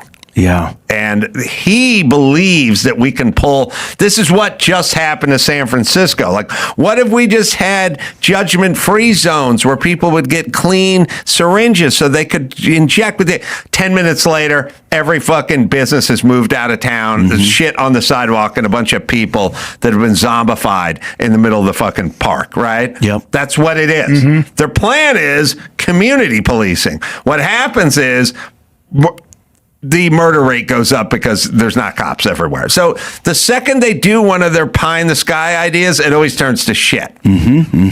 We had a place in our hometown at our hospital that was called the Fifth Floor. It was like our psych ward. Couldn't call it the psych ward. They called it the Fifth Floor. And then they changed the name, and they got rid of some of the like mental health officers that we had. And they changed it to, it was some sort of, whatever it is, sunny side, whatever name you want to give it. And the amount of incidents and the amount of people that were coming there went through the roof. And they were like, you know what? We're getting rid of the name. We're changing it back. They went back to calling it the Fifth Floor. And guess what kind of leveled itself out? Because people didn't want the stigma of telling people I got shipped to the Fifth Floor. It's sort of like George Carlin's. I bet they would have gotten the care they needed if we would have kept calling it Shell Shocked. Right. Yeah. Right. That's what New York needs to do with some of this stuff. Yes, he does need mental health, but maybe a little bit of criminal prosecution or something that can start putting him down that path. It can be a combination of both. Well, when dogs bite enough people, they just put them down, and people go, it's not a bad dog. He's just scared, and the car backfired. And it's like, well, sorry. Yeah. It's called a society. Yeah. He thinks it's a good idea to charge at people with a steak knife. We got to put him somewhere. And they go, yeah, but he doesn't even know. It's like, okay. So be it. He doesn't know. Yeah. He doesn't know he pushed someone onto the subway tracks. He doesn't know. Worse, actually. Yeah, getting hit by the subway doesn't feel any different. Right. Yeah. Based on the intent there. Right. And they always want to get everyone the help, which is great. They go, this homeless population, they need help. They don't need to be incarcerated. And it's like, yeah. Okay. Sorry. I'm confused about something. But anyway, the point is, we don't get them the help, and it doesn't work. So it's stupid. It doesn't matter. All right, Jamie, let me give you a plug here. Live shows everywhere, right? Oh, yeah. All over. We go to Jamie, LISSOW.com. That's right. There you go. For me, you can go to adamcarolla.com. Shows in Texas. Rudy, where do we go for you? Yeah, next week on Thursday, February 19th, and Sunday, February 22nd, I'm headlining House of Comedy in Minneapolis. And then check out all the other dates. I'll be with Adam in Texas, and go to rudypavichcomedy.com. So, till next time, it's Adam for Rudy and Jamie saying mahalo. News with Alicia Krause. And related to our late friend Charlie Kirk, of course, known from The Office, actor Rainn Wilson said that he has some Hollywood liberal friends that are currently celebrating his assassination. Well, in a world where you try to be consistent, one should be celebrating the death of evil if one is being consistent. Yeah. Or, if somebody said, I had a neighbor who was an old man and I hated the guy's guts, and he rode me and he called Department of Building and Safety and he checked unsanitary living conditions on me, and my house was fine and renovated. Anyway, the whole point is when he died, I didn't shed a tear. Yeah. I didn't make posts on Facebook explaining that I was happy that or saying all the horrible things that he said or ever did. No, but I was not upset because I kept it pretty consistent. I did not like the guy. He was a bad person in my world. He did bad things to me. And if you then believe that that's who this person is, then it would make sense that you would celebrate the death of that person. I mean, there's sort of extremes, you know. Does faith component play into it, or does also like a political component? I mean, Don Jr. talked about at the funeral. He was like, you know, there's one side that celebrates death and there's another side that doesn't, and we want to be on the side that doesn't celebrate it. Well, they don't have a religion. Politics is their religion. So then you have a religion, and everybody who was at the Charlie Kirk Memorial has a religion, and so they're deeply religious. So if the devil died, then they would celebrate. But to the atheists, there are no devils. There's living devils. There's Trump and Kirk and Tucker Carlson, depending on what day it is, and Ben Shapiro, depending on what other day it is. And they just have the people they disagree with, but they don't have God or heaven or the rapture or anything. So this is their religion, which, by the way, is why they paint everything in a sort of religious text, you know, evil. Yes. And meaning religious people, like you take all the Charlie Kirk people, you know, the people who filled the stadium and the people who spoke. They don't like a lot of, you know, they don't like Nancy Pelosi, but they don't really throw around the word evil. Yes. They just don't like her and they disagree with the policy and stuff, because if you're religious, evil. Like a dumb bee might be the meanest thing they say about her. Right, because you need to use the word evil for real evil. Yes. Because there is actual evil. You know, having 2 walk-in size refrigerators filled with Haagen-Dazs double fudge does not make you evil. Getting your hair done during COVID when everybody else was shut down. Right, but that doesn't make you Stalin. You know, that doesn't make you a person that digs mass graves and things like that. So I think there's a context that religious people have where they go, this is what evil is. Yes. And we will save our stuff for what is evil. And the guy who shot Charlie Kirk is evil. So we'll call him evil, and we'll call the ladies from The View dumb bitches. And that's where we'll take it. But we're not broad stroking everybody on the left that we disagree with as evil. Well, they claim to be religious, but they're not religious. And so like Nancy Pelosi, who claims to be Catholic, but is Nancy like super Pelosi, duper pro-abortion. Yeah, and Biden and all that kind of stuff. Yeah. So they're not. And neither is Hollywood. So then evil gets real blurry for them, because they can think that if Hobby Lobby is not giving their female employees birth control, then they're evil. Meanwhile, and the nuns who also wouldn't do the same thing that the Obama administration wanted to sue are also evil. Right, but then they forget about the people in parts of Africa that are, you know, Boko Haram or something, who's abducting young school-age girls and killing them. So my thing with evil is I don't like to toss it out that willy-nilly, because I feel like it loses some of its impact. You know what I mean? If I call if Nancy Pelosi's evil and mass murders are evil, then one of them's not evil, or both of them aren't evil. And when there is a danger. I'm not going to be that type of person that's like, well, where's it dangerous? That's not my vibe. But when the left is consistently saying those things over and over and over again, then it does fudge the lines a bit, because it's like, so then somebody should be killed for what they say. Well, then here's an interesting thing, and I'll see if I can be a little bit profound here, because I had a thought today I had never thought about, which sometimes you can be. It can be. Okay. It's like when they call people racist, they don't believe that person's racist. They just throw stuff out all day, every day. To try to win an argument that they have no factual evidence for. They don't have enough dignity to realize that's kind of a horrible thing to say about somebody, and you should choose your words wisely, and you know this person wasn't that, but they don't care. So it's a dignity thing. But anyway, they call everyone's racist. And again, They don't believe it. So, we do this thing where it's like, oh, you got all these guys calling Trump Hitlerian and a dictator going into the election. Then they win the election and, they're having lunch with him at the White House, and everyone goes, why would you have lunch with Hitler? Because they never believed he was Hitler. That's why they have love with Hitler. But these are been there, done that. Nancy Pelosi, Chuck Schumer, 70-something-year-olds, 80-something. They've been around the block a zillion times, But they know they have to kiss the ring. Yeah, but they're not that corruptible in that they don't think he's Hitlerian. They don't think he's racist. They don't think he's socialist or he's a dictator. They say it, but they don't believe it. Now, here's what I'm getting to. Well, first off,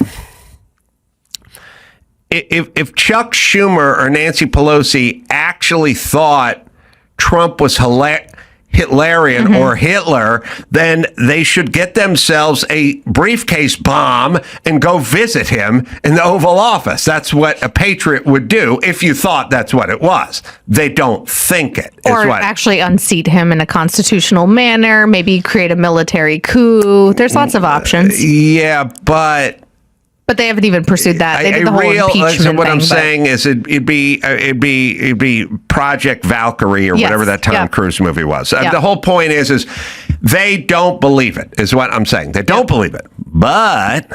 And I don't believe it, and you don't believe it, because we're older, we've been there, and we've done that, and that's fine.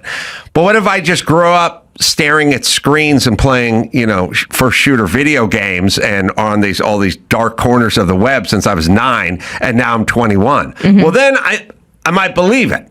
Because I used to say during COVID, they're scaring all the kids so they can crate train the kids, because you got to get hold of that pup young and crate train them early. And you get hold of them early, then they have to rely on you. Yes, you can crate train them. Yep.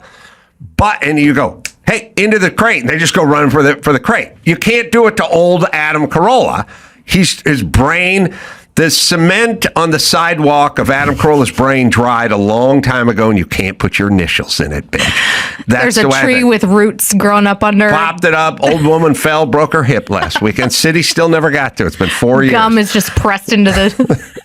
I like when the city puts spray paint on it, where it's like, look, we're not going to fix anything, but we will put some spray paint on it. Make sure your walker doesn't hit this old broad. So you can't get to me. Yep. I don't believe you that he is Hitler, but if all I did was play video games and sit online and go to deep corners of the web since age 10, or if and you now were in I'm 21. If you were in the Rainn Wilson, Mark Ruffalo, liberal Hollywood circles, those people ain't 21 that have been sitting on video games. They're in their 40s, 50s, and 60s, and they're like calling the shots on the entertainment that the world is seeing. But they don't believe it either. Well, okay, so they don't believe it like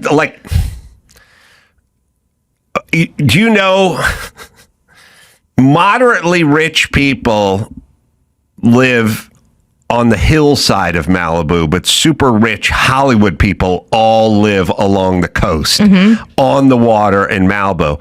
I mean, you got to think about that stretch of Malibu, Carbon Beach and whatnot, Billionaires Beach.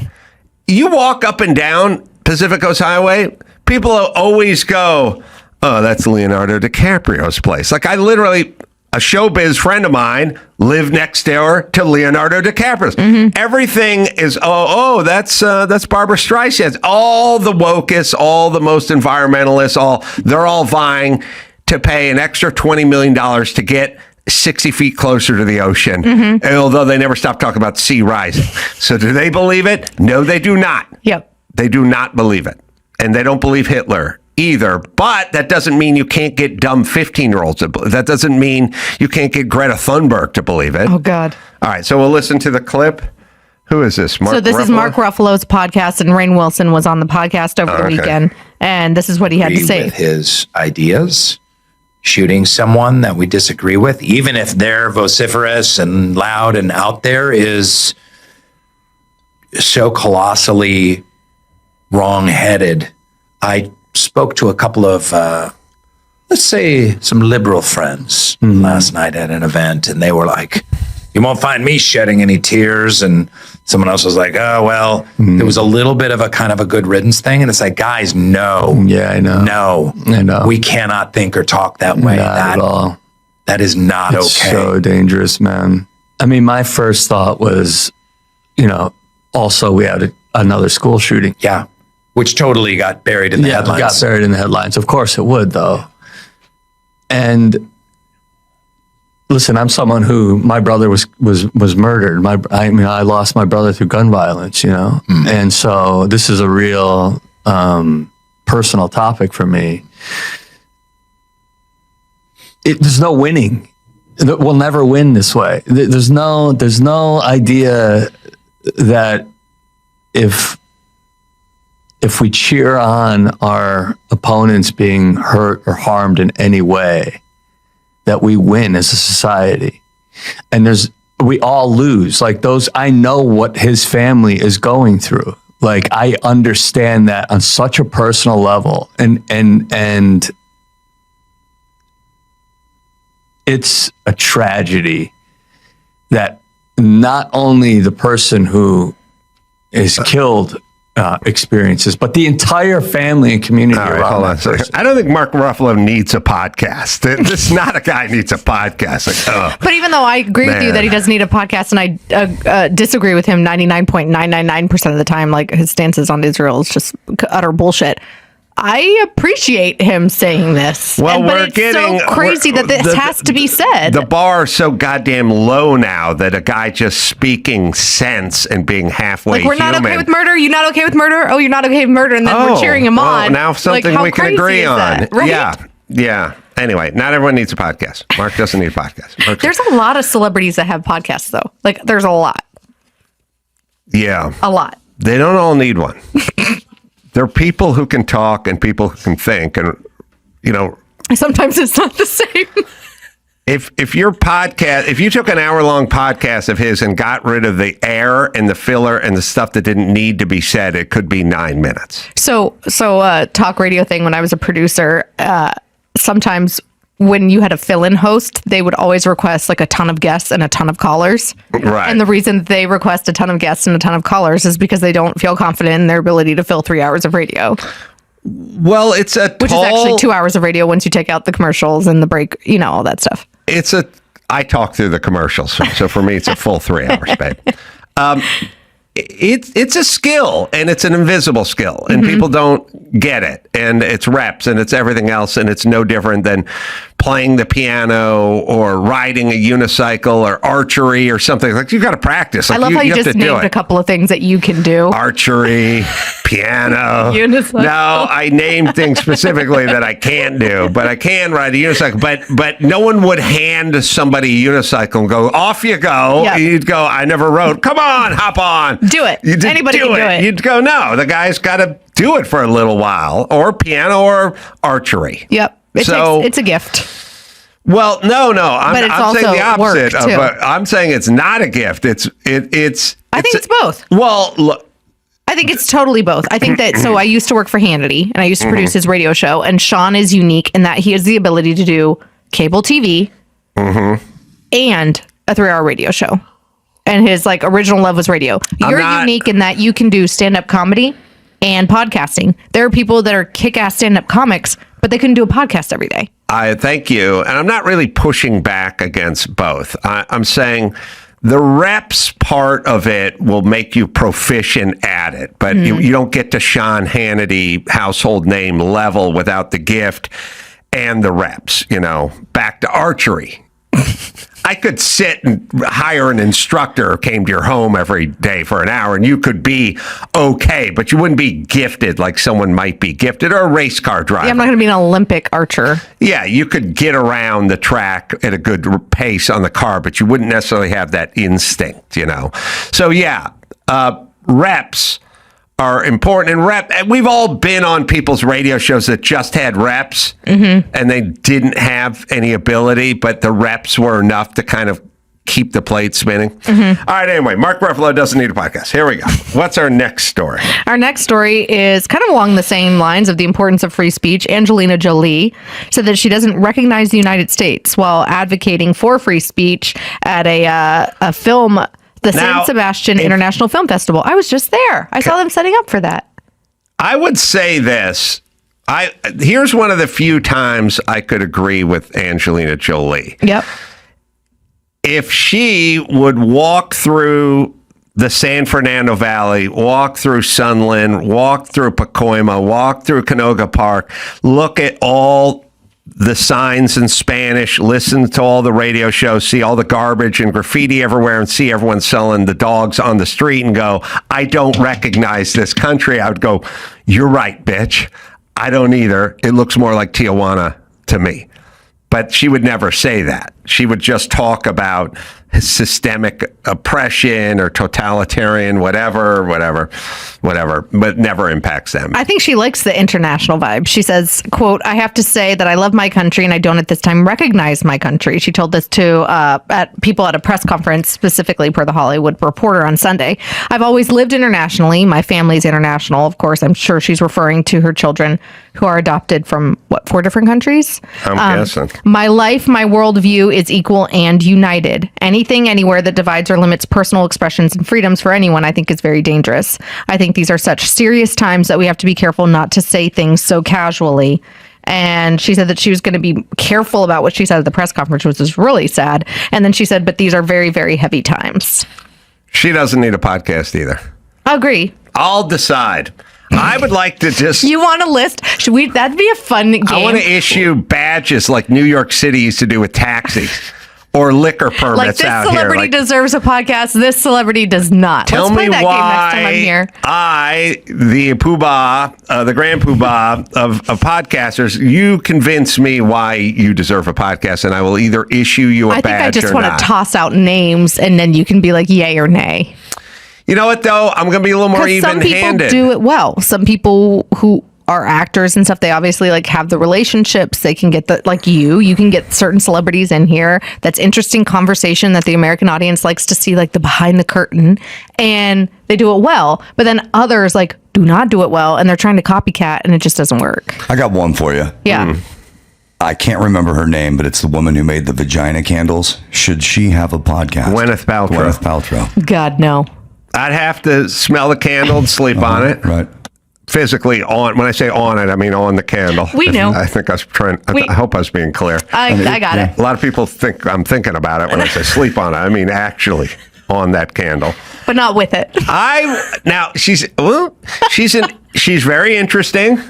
She's got. I can't stand the sound of her voice. Experience. She's been there and she's done that. I would listen to her. She has to now come in and impress me before I issue her badge that lets her do podcasting. You can talk to her about ski accidents and and defeating the legal system. She hit a guy on the slope. The guy sued her. She won. What I'd probably do with her is I'd go, I'm going to issue you a 6-month badge. Oh. And we'll see how it goes. Okay. And if I don't like what I hear, then you'll get no badge. Okay. I will take the badge back. But let's just see how this goes. All right. Trial badge. But she could have. That's my whole point. I don't know. Like she could be out of this world. I don't want to say she's bad just because I would assume she's bad, but she might be super interesting. So you'll give her a 6-month badge, but Angelina Jolie, you don't want to hear at all? Well, she already said she had to be careful what she says. Yeah, so that's not going to make for an interesting podcast. That's a strike. Like you need a little edge. This might be a softball. Charlize Theron. Hate Charlize Theron. Hate her. But I'll listen to what she has to say. Don't you think you already know what she has to say? Well, see, I think a lot of these people don't have much to say because they're so used to saying things that have been written by other people.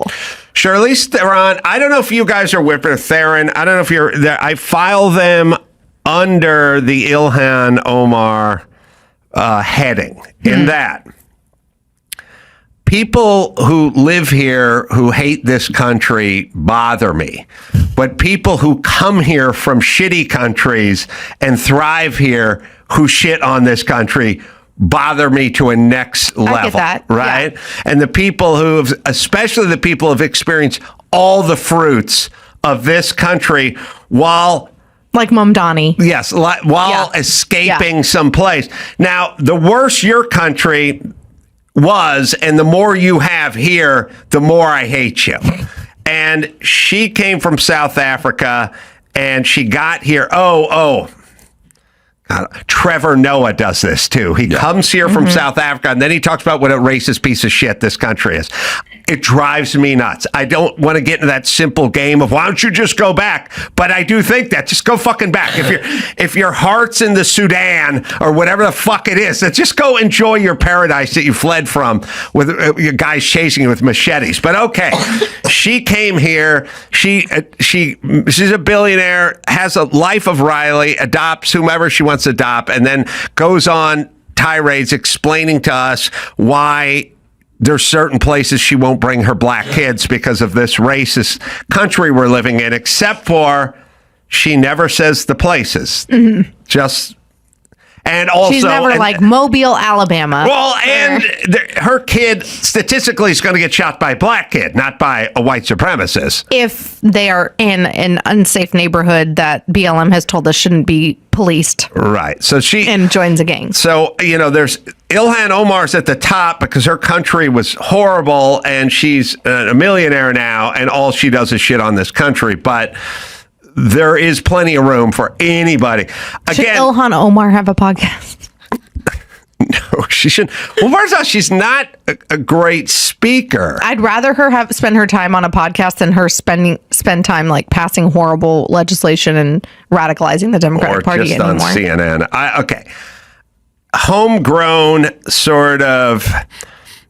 Homegrown ungratefulness is, I think, more so understandable because you have been, it's like the bourgeois terrorists. It's like you're in this little protective bubble and you like to think that you're a quote unquote freedom fighter and you have all of these first world privileges that you think are horrible and awful while you're living off of daddy's trust fund. Yes. I can kind of understand the psyche of that. So I agree wholeheartedly. But when it's someone else from another country that's come here and utilized our awesome system to grow themselves and to grow their bank accounts and to grow their fame, then they do that. Especially if we literally saved your life because you fled here and it's just bash.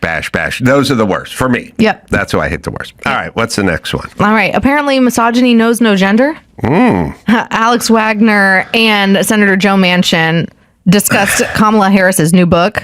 Apparently woke words and government shutdowns on Bill Maher over the weekend. We have a video of this. No podcast for Alex Wagner, by the way. You don't think the Republicans would vote for a woman? I just think misogyny runs deeper and stronger than we like to imagine. It does. I'm not. I think the country is ready for a change, Bill.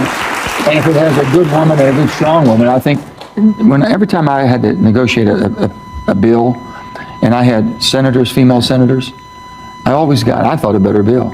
The compassion they brought to it, the understanding they brought to it was different than what a man thinks. And they had so much more. So maybe but then no podcast. Why are we so far behind most other countries in the world? I don't know. White women keep giving elections to Donald Trump. So, there's that reality, too. It's not just we're talking about a binary here where it's men and women. That just misogyny knows no gender. Oh, really? Ugh. By the way, so bad. So I like Nikki Haley. Probably going to get hit for that in comments. But put up a good female candidate, and I bet you white women in the country that care about national security and our bank accounts not going downhill and schools being better for our children would vote for that woman. But turns out Kamala Harris and Hillary Clinton haven't been that. So stop trying to be like, vote for them because of their hoo-ha. How about we vote for the person that we think is going to be best for us, our business, and our families? Speaking of hoo-ha, I'm going to need one of Paltrow candles ordered up. For the night. Sleep on that tonight. Got it. So get that express ship. You think you can Amazon Prime it?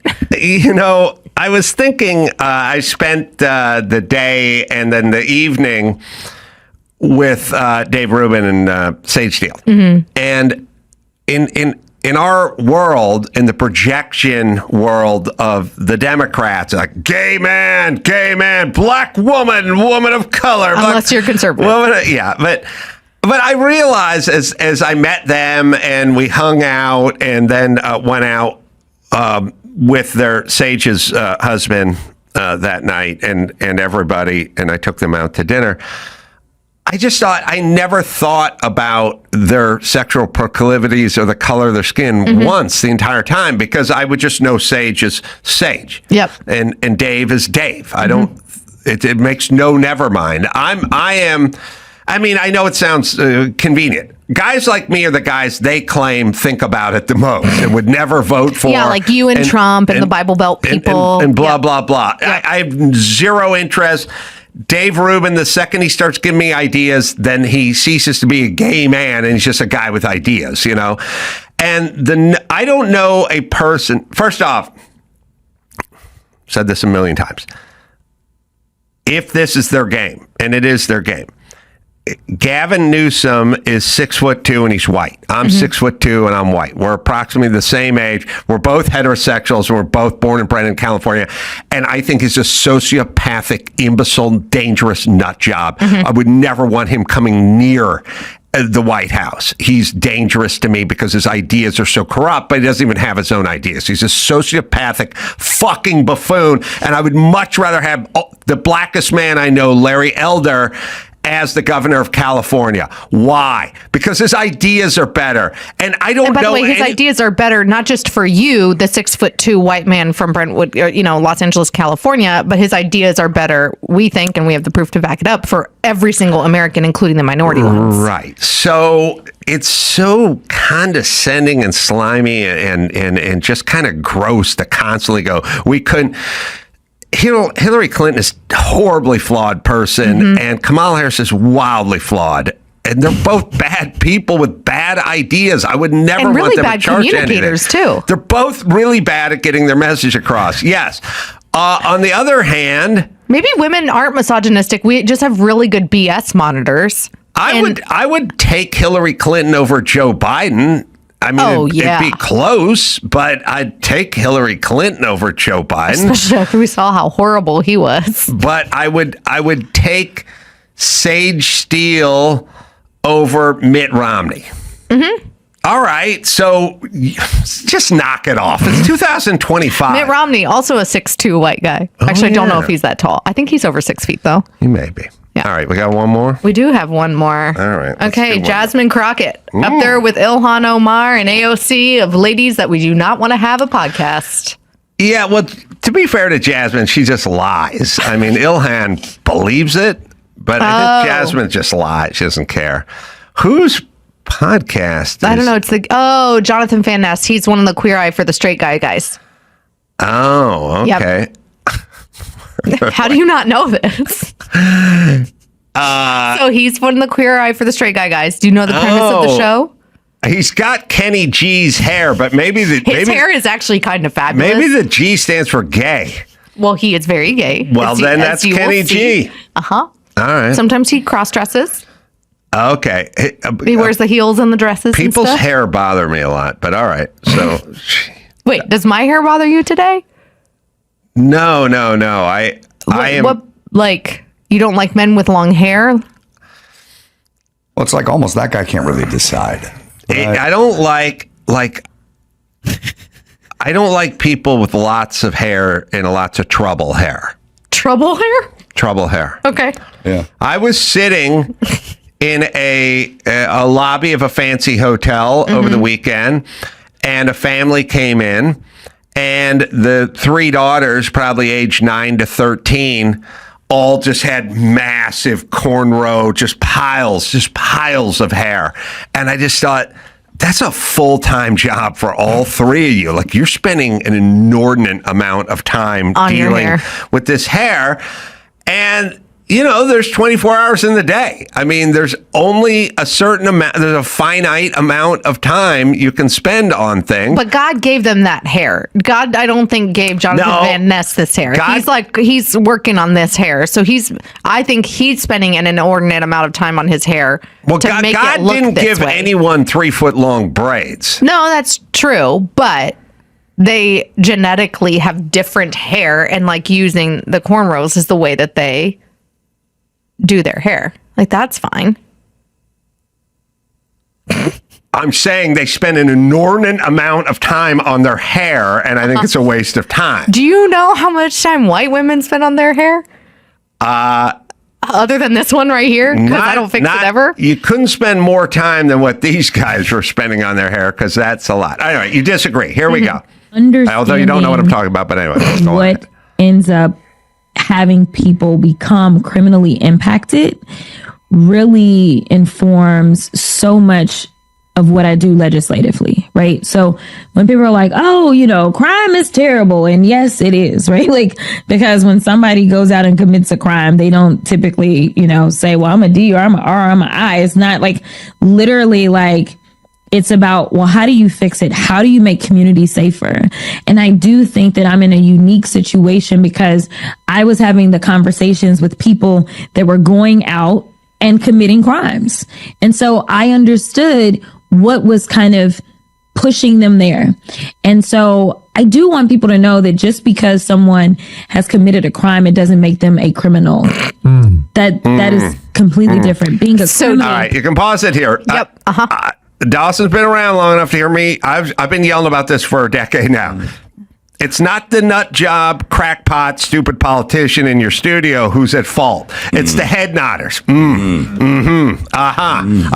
You do say. Like they go, just like what because she said was just so profound. Just because I am a Pisces doesn't mean I act like a Pisces. Yeah. Okay. I've yelled about it all the time. That was all the idiots on CNN who are like, well, there's horse pace. No one went, hey, you know, you're misunderstanding this point, or there's a polite way to do it. You can go, that sounded confusing. Yep. Explain that. Well, but I want to hear his again. That's my favorite. The part where she says, just because someone has committed a crime, it doesn't make them a criminal. That's when he does the Oh, wow. Powerful. I've never thought about that before. You want people to know that just because someone has committed a crime, it doesn't make them a criminal. That is completely different. So hold on. Sounds like you're it's tasting saying soup. Just because I'm a clown and I work at a circus doesn't make me a circus clown? You ready, Dawson? I want some knowing nods, all right? You ready? Just because I'm the dean of students at Colfax Elementary doesn't mean I'm the dean of students at Colfax Elementary. Well, I like that. That went up. That had a question mark to it. That was a tell me more. I want a knowing. I want a knowing grunt. Okay. I want a knowing grunt. You know, in my world, one death is too many deaths when it comes to death. I dream of a world where everyone has a seat at the table of dignity. Yeah. And where no child gets left behind. Heard that you know, she began by talking about what she does legislatively. I would argue that you've done the exact same amount legislatively. Legislative work. Well, I don't know that she ever goes to work. All I do is see her on TV. On podcasts. Shows and podcasts. And behind a podium talking about Governor Hot Wheels. And Governor Hot Wheels. I forgot about that. Remember that? And then she said she didn't say it.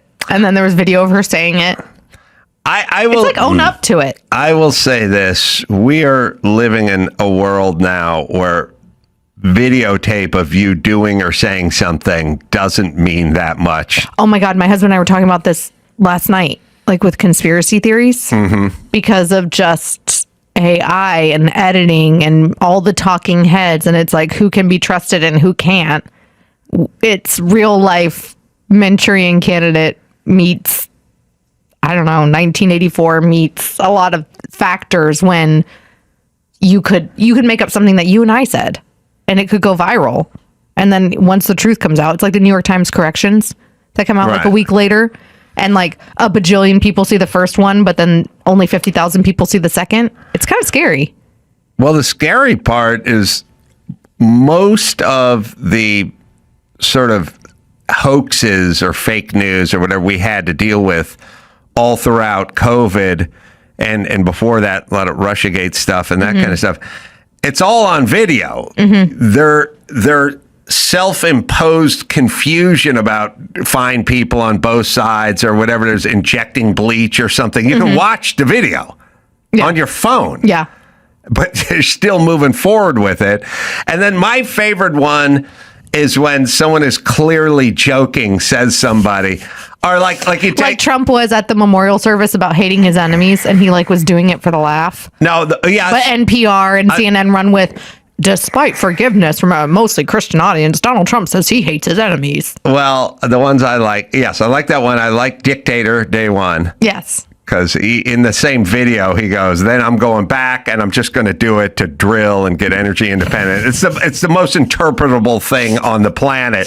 So now, I don't know what you call it when you willfully misinterpret things other people say, but that's a bad place to be in. Dishonest, lack of character, dangerous. As a journalist, it's not a good default setting. Journalist. As I would say.